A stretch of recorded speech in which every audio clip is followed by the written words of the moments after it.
السلام علیکم ورحمۃ اللہ وبرکاتہ۔ امید ہے کہ آپ حضرات خیر و عافیت سے ہوں گے۔ جیسا کہ آپ سورۃ الفاتحہ کا مشق مقام بیات حسینی تحقیقاً میں کر رہے ہیں، تو آج انشاءاللہ ہم سورۃ الفاتحہ کی 5ویں آیت کو مشق کریں گے۔ تو چلیے شروع کرتے ہیں۔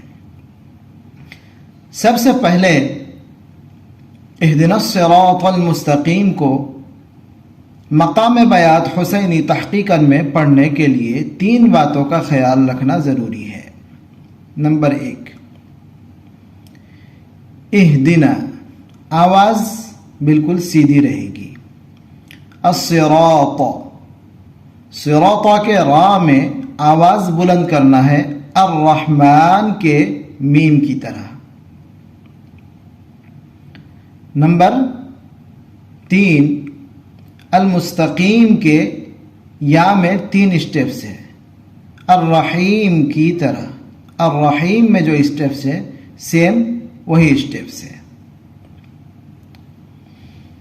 تو چلیے نقشہ کے مطابق ہم اب مشق شروع کرتے ہیں۔ تو سب سے پہلے کیا بتایا گیا کہ اہدنا کو بالکل سیدھی رکھنی ہے۔ نمبر 2 پر کیا بتایا گیا؟ الصراط کو، اس میں جو را ہے، را کو آواز بلندی کے ساتھ۔ اور نمبر 3، مستقیم کے جو یا ہے، اس میں 3 اسٹیپس ہے۔ تو مشق کر کے ہم بتاتے ہیں۔ اہدنا الصراط المستقیم۔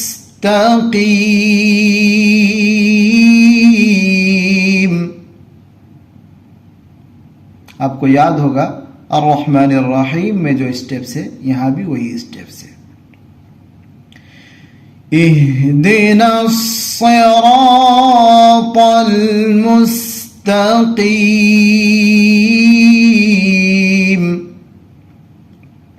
ہر ایک کو الگ الگ۔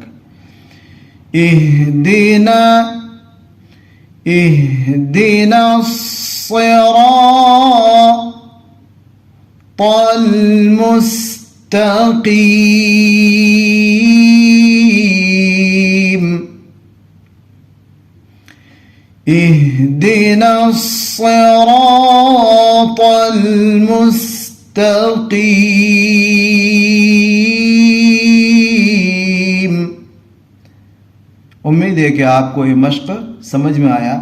آج کا سبق یہی تک، آگے انشاءاللہ ہم دوسری آیت کی مشق کریں گے۔